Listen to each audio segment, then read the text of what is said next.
প্রিয় দর্শক, আপনারা দেখছেন 'প্রথম কলকাতা' এবং আপনাদের সঙ্গে আমি রয়েছি সুব্রত আচার্য এবং আমার সঙ্গে রয়েছেন ভারতের রাজধানী দিল্লি জাতীয় প্রেস ক্লাবের সভাপতি আ গৌতম লাহিড়ী মহাশয়। গৌতম দা, আপনাকে 'প্রথম কলকাতা'র পর্দায় স্বাগত।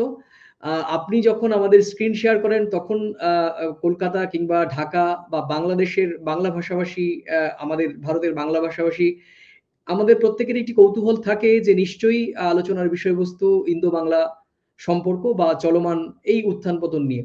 তো সম্প্রতি আ একটি ঘটনা নিয়ে সরাসরি আপনার কাছে প্রশ্ন করব যে বাংলাদেশের একেবারে সবশেষ পরিস্থিতি নিয়ে আপনি জাতীয় প্রেস ক্লাবের সভাপতি, আপনার মন্তব্য কি? ধন্যবাদ সুব্রত, আমাকে আমন্ত্রণ জানানোর জন্য। সর্বপ্রথম আমার মন্তব্য হচ্ছে এখনো ১০০ দিনের ওপর পেরিয়ে গিয়েছে।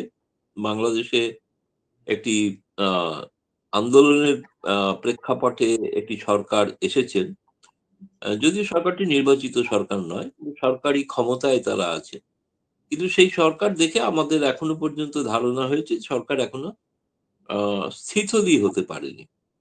এখনো এলোমেলোভাবে প্রশাসন চলছে এবং ঠিক একটি সুসংহত প্রশাসন বলতে আমরা যা বুঝি, আমরা অন্তত ভারতে যা দেখি, অন্যান্য গণতান্ত্রিক দেশেও যেটা দেখি, সেটা বাংলাদেশের ক্ষেত্রে এখনো আমরা দেখিনি।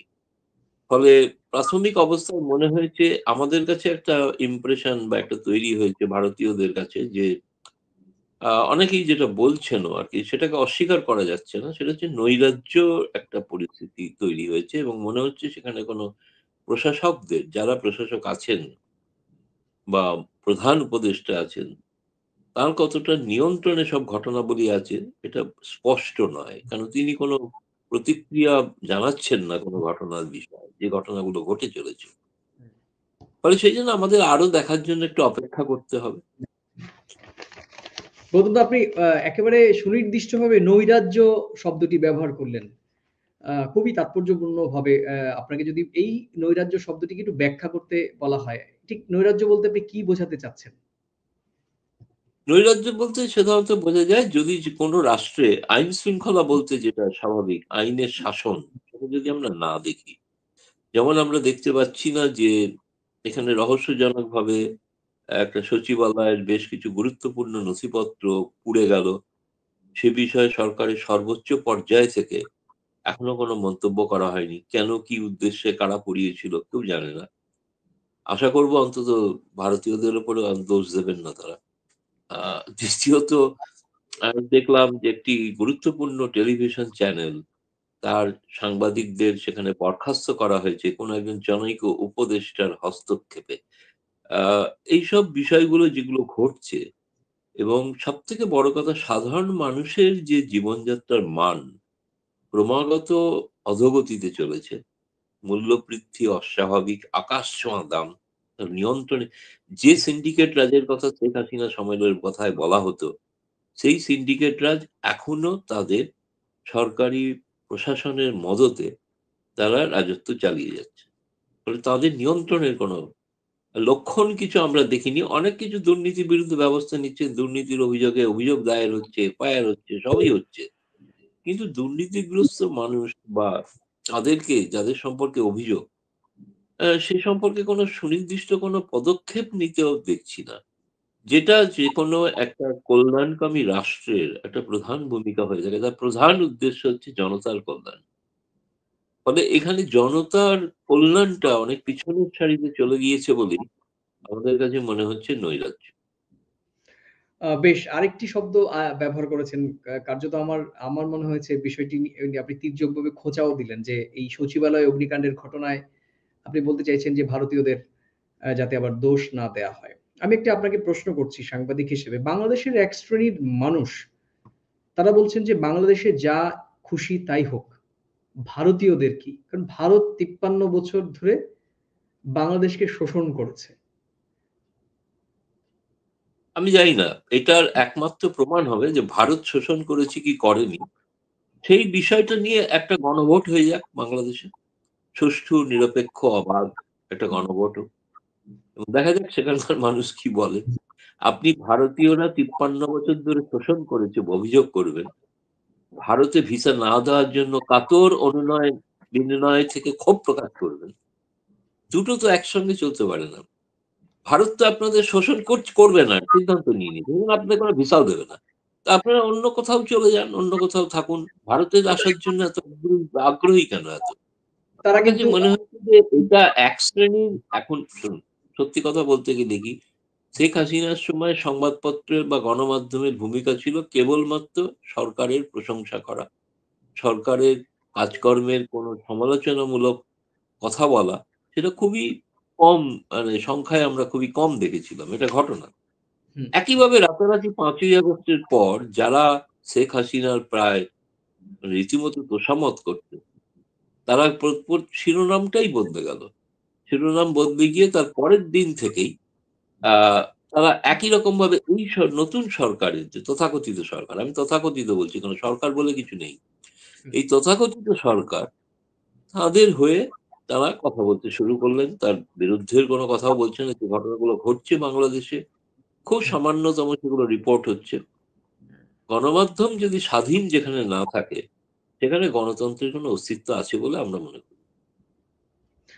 গণমাধ্যমের স্বাধীনতার কথা বলছেন, কিন্তু ভারতীয় গণমাধ্যমের বিরুদ্ধে কোট আনকোট প্রোপাগান্ডার অভিযোগ তুলছেন। অ্যা আ বাংলাদেশেরই মিডিয়ার একটি বড় অংশ তারা বলছেন যে ভারতীয় বিশেষ করে পশ্চিমবঙ্গের কয়েকটি গণমাধ্যম ভীষণভাবে প্রোপাগান্ডা করছে বাংলাদেশের এই মুহূর্তে ডক্টর ইউনূস সরকার এবং তাদের উপদেষ্টা। বিশেষ করে সংখ্যালঘু নির্যাতন প্রসঙ্গে ভারতীয় গণমাধ্যম, বাংলা গণমাধ্যম কলকাতার, তারা ভীষণভাবে প্রোপাগান্ডায় জড়িত। আর এক্ষেত্রে গৌতম দা আপনি জানেন যে একসময় কলকাতার আ বড় সংবাদপত্রের আ কোট দিয়ে বাংলাদেশের বড় গণমাধ্যমের খবর করা হতো। সেক্ষেত্রে আপনার কি মনে হয় কোথাও ভারতীয় গণমাধ্যমের বিশ্বাসযোগ্যতা এই চলমান এই ঘটনায় প্রশ্নবিদ্ধ হলো? যে গণমাধ্যমের কথা বলছেন, সেই গণমাধ্যমকে তো লাল কার্পেট অভিনন্দন জানিয়ে বাংলাদেশে অভ্যর্থনা জানিয়েছে সম্প্রতি। তাই না? এবং সেখানে মোহাম্মদ ইউনূসের প্রশস্তি গেয়েও সেই সংবাদ মাধ্যম ছেপেছে সংবাদ।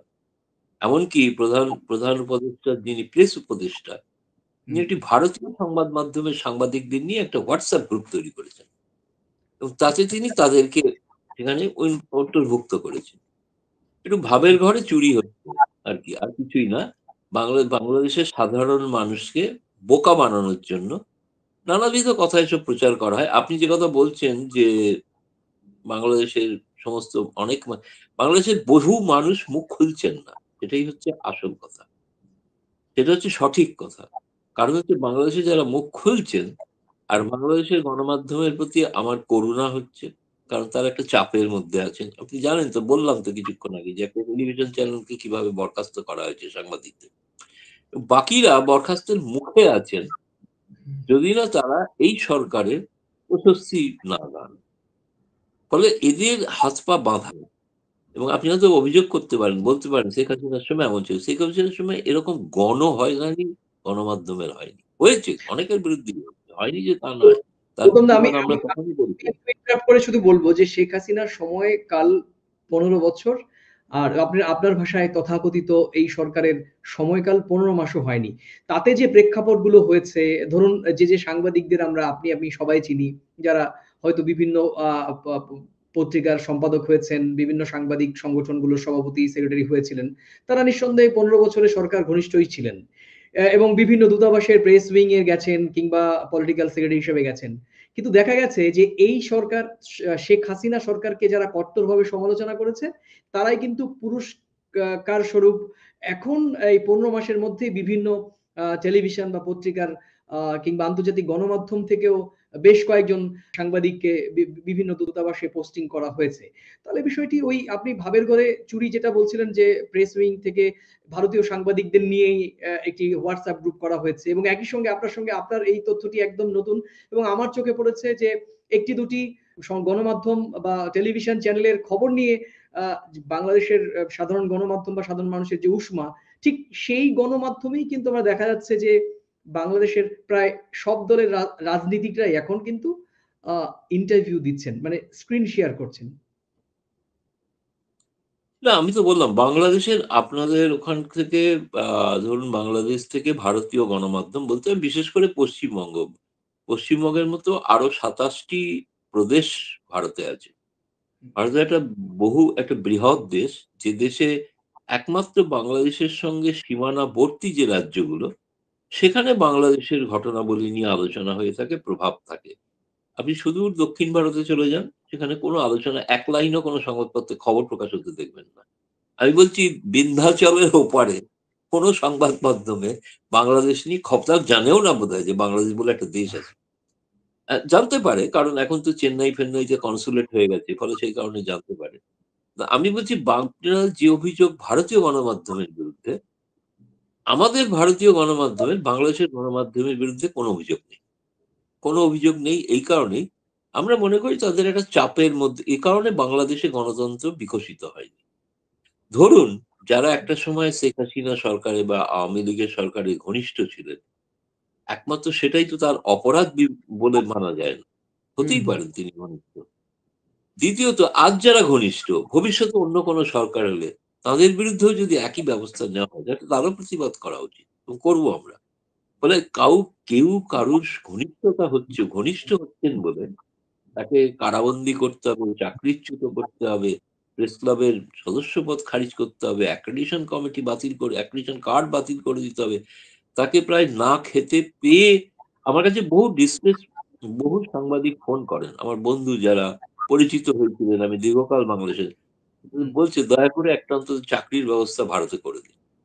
এই করুণ আবেদনের সাথে চোখে জল ভেসে দেওয়ার মতো। সেটা আপনাদের ওখানকার প্রতিহিংসামূলক যে রাজনীতি চলছে, যেটা একসময় যারা ক্ষমতায় ছিল তাদের জন্য, তাদের প্রতি ক্ষোভের কারণে অন্য সমস্ত সাংবাদিক, যারা ছোট সাংবাদিক, অনেক বেশি, আমি বলছি না সকলেই বৃহৎ সাংবাদিক, ছোট বড় সাংবাদিক, তাদেরকে কর্মচ্যুত করা হচ্ছে, তাদের জীবন ধারণের কোনো ব্যবস্থা করা হচ্ছে না, উল্টে তাদের চাকরি খেয়ে দেওয়া হচ্ছে। এখন তো একটাই ব্যাপার না, যে এই সরকারের সমর্থক যদি কেউ না হয়, সেই সাংবাদিকের কোনো গণমাধ্যমে চাকরি হবে না।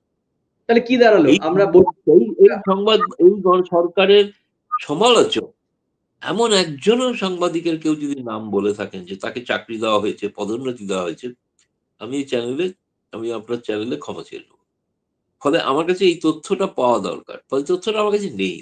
আমরা দূর থেকে যেটা দেখতে পাচ্ছি, সেটা হচ্ছে যে সমস্ত গণমাধ্যম একপেশে হয়ে গেছে, এবং তাদের কিন্তু কোনো দোষ আমি দেখছি না। শুনুন, ফ্যাসিস্ট জার্মানিতে যেভাবে মিডিয়া কাজ করেছিল, করতে বাধ্য হয়েছিল, এগুলো আমাদের ইতিহাসের বইতেই লেখা আছে। এগুলো নতুন কোনো বিষয় নয়। ফলে এটা তো ঘটনাই ঘটতে পারে এরকম। কিন্তু আমি বলছি যে গণহারে যেভাবে সাংবাদিকদের হেনস্থা করা হয়েছে, এটা শেখ হাসিনার সময় এত গণহারে হয়নি। বিচ্ছিন্নভাবে ঘটেছে, ঘটেনি তা না।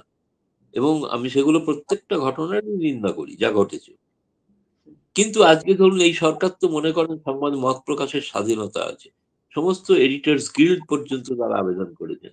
ডিজিটাল সিকিউরিটি অ্যাক্ট বলে যেটা শেখ হাসিনা চালু করেছিলেন, সেটাকে প্রত্যাহার করে নিন। তাহলেই তো প্রমাণিত হবে যে এই সরকার অনেক বেশি গণতান্ত্রিক মূল্যবোধে বিশ্বাসী। আশ্বস্ত করছেন, কিন্তু দিচ্ছেন না। সে তো যখন তথ্যমন্ত্রী ছিলেন হাসান মাহমুদ, তিনিও তো আশ্বাস দিয়েছিলেন এডিটর্স গিল্ডকে, যেগুলো কঠোর ধারা সেগুলোকে সংশোধন করা হবে। তো এই সরকার তো এখন চান যে গণতান্ত্রিক ব্যবস্থা তৈরি হোক দেশে। তো তাদের প্রথম উচিত হবে একটা বার্তা দেওয়া যে ডিজিটাল সিকিউরিটি অ্যাক্টকে আমরা বাতিল ঘোষণা করলাম। কিন্তু আমি জানি তিনি করবেন না। দাদা, আপনি তো জাতীয় প্রেস ক্লাবের সভাপতি। বাংলাদেশের এই মুহূর্তে একটি বেসরকারি টেলিভিশন চ্যানেলের ৫ জন সাংবাদিককে যেভাবে অগণতান্ত্রিকভাবে চাকরিচ্যুত করা হয়েছে এবং তার জন্য যে রাজনৈতিক চাপ প্রয়োগ করা হয়েছে, তার জন্য কি সাংবাদিক হিসেবে বা কিংবা জাতীয় প্রেস ক্লাবের সভাপতি হিসেবে আপনাদের পক্ষ থেকে কোনো উদ্যোগ গ্রহণ করা হচ্ছে কিনা? হ্যাঁ, বিষয়টা খুবই আমাদের কাছে চিন্তাজনক মনে হয়েছে। যে কারণেই বলছি, নৈরাজ্যের এটা একটা বড় প্রমাণ। আমরা এখানকার শুধু প্রেস ক্লাব অফ ইন্ডিয়া নয়, foreign press club, foreign correspondence club, এবং আমাদের একটি যারা পররাষ্ট্র মন্ত্রণালয় কভার করেন তাদের একটি সংগঠন আছে, Indian association of foreign correspondent. তাদের সঙ্গে আমাদের কথাবার্তা চলছে। হয়তো আমরা প্রধান উপদেষ্টাকে আমরা আগে দুবার চিঠি দিয়েছি। কোনো কাজ হয়নি। হয়তো তিনি ডাস্টবিনে ফেলে দিয়েছেন। কিন্তু আমরা আবার একটা তাকে চিঠি দেওয়ার কথা ভাবছি, এবং এই ঘটনার প্রতিবাদ জানিয়ে যে যিনি শান্তির জন্য নোবেল পেলেন, তিনি ক্ষমতায় আসার পর দেশে অশান্তি বাড়ছে, তো নোবেলের তিনি তো মর্যাদা রাখুন। আমরা এটাই কামনা করি। দাদা আপনার কাছে শেষ আমার কাছে ভীষণ কৌতূহলী বিষয়টি মনে হয়েছে। আ প্রধান উপদেষ্টার প্রেস উইং এর প্রধান তিনি বলছিলেন যে একটা WhatsApp গ্রুপ করা হয়েছে। ভারতীয় সাংবাদিক, ভারত এবং ভারতীয় সাংবাদিক সবই প্রায় অচ্ছুত বাংলাদেশের কাছে এই মুহূর্তে। আ তো ভাবের ঘরে চুরি আপনি বলেছেন প্রচলিত প্রবাদটি। এটা আমরা ছোটবেলা থেকে শুনেছি এবং খুবই তাৎপর্যপূর্ণ। আ হ্যাঁ, তাৎপর্যপূর্ণ এবং আমার তো ঘনিষ্ঠ বন্ধু যারা ভারতে পররাষ্ট্র মন্ত্রণালয় কভার করে, তারা জানিয়েছেন যে ওই গ্রুপে আপনাকে রাখা হয়নি। তো আমি নেই। কিন্তু যারা ডিপ্লোম্যাটিক করেসপন্ডেন্ট, ডিপ্লোম্যাটিক এডিটর, যারা নিয়মিত বাংলাদেশের উপর খবর করেন, তাদের প্রত্যেককে প্রেস উইং থেকে প্রেস বোধহয় আপনাদের প্রেস সচিব বলা হয়। প্রেস হুম, সচিব তিনি নিজে একটা WhatsApp গ্রুপ করেছেন এবং সেই গ্রুপে শুধুমাত্র ভারতীয় সাংবাদিকদের সেখানে তিনি ইনক্লুড করেছেন। মানে ভারতকে তাদের প্রয়োজন। ভারত বিরোধিতাটা যেটা, এটা বলছি ভাবের ঘরে চুরি। এটা হচ্ছে মেকি। কারণ হচ্ছে তাই সেই মাধ্যমে অনেক সংবাদ তিনি পাঠান। যেমন শেখ হাসিনার বিরুদ্ধে যে প্রমাণ পাওয়া গেছে ইত্যাদিগুলো রিপোর্টে বা নানাবিধ যে উদ্যোগ নিচ্ছে আ আ আ ইউনূস সরকার, সেগুলোকে তাদেরকে তারা পাঠান এবং তারা কিন্তু এটাও কিন্তু মানতে হবে। তারা কিন্তু সেগুলো কিন্তু প্রকাশ করেন। তারা প্রকাশ করেন না তা কিন্তু নয়। কিন্তু গুরুত্ব দিয়েই প্রকাশ করেন। ফলে ভারতের গণমাধ্যমে কিন্তু এক ধরনের গণতান্ত্রিকতা আছে। শেখ হাসিনার বক্তব্য যেমন ছাপা হয়, তেমনি ইউনূস সাহেবের বক্তব্যও ছাপা হয়। একই সঙ্গে তার প্রেস উইং যেগুলো চান যে ভারতে প্রকাশিত হোক, তো সেগুলো তারা আমাকেও সেগুলো পাঠিয়ে দেন। ফলে আমি তার প্রত্যেকটা খবরই জানতে পারি। আ যেহেতু তারা অনেকেই প্রেস ক্লাবের সদস্য এবং খুব স্বাভাবিক কারণেই তারা প্রেস ক্লাবের সভাপতিকে অবহিত করতে চান। এবং তাদের কাছ থেকে আমি ১ম জানতে পারি যে একটি বেসরকারি খুব জনপ্রিয় চ্যানেল তাদের ৫ জন সাংবাদিককে জনৈক উপদেষ্টার হুমকিতে তাদের পদত্যাগ করানো হয়েছে। তারাই আমাদের জানিয়েছেন, যারা ওই আপনাদের প্রেস সচিবের WhatsApp গ্রুপে আছেন। ফলে তিনি এ বিষয়ে আশা করি কোন বক্তব্য রাখবেন। আমি আশা করব যে আমার কথা যদি তিনি শুনতে পান, তাহলে আমি তাকে অনুরোধ করব যে এই বিষয়টাতে নিয়ে তিনি যদি কোন মন্তব্য করেন, ভারতীয় সাংবাদিকদের কাছে যেটা তিনি প্রায়শই করছেন। এটা বাংলাদেশের সাংবাদিকরা জানতে পারছে না। কিন্তু ভারতীয় সাংবাদিকরা জানতে পারছে। তারই মেসেজের মাধ্যমে। ফলে তিনি যদি এ বিষয়ে মন্তব্য করেন সেটাও গুরুত্ব দিয়ে কিন্তু প্রকাশ করা হবে। দাদা আমাদের বা আমাদের মানে এই আলোচনার শিরোনাম ছিল বাংলাদেশের সবশেষ পরিস্থিতি নিয়ে দিল্লি কি ভাবছে? তাহলে আপনি তো পররাষ্ট্র দপ্তর কভার করেন। আ দিল্লি খুব ধীরে সুস্থে তাদের অবজারভেশন জানাচ্ছে। তো এই সবশেষ বাংলাদেশের পরিস্থিতি নিয়ে আসলে দিল্লির কি চিন্তা ভাবনা? না, দিল্লি এখনো পর্যন্ত আমি কিন্তু বলব দিল্লি এখনো অপেক্ষা করছে।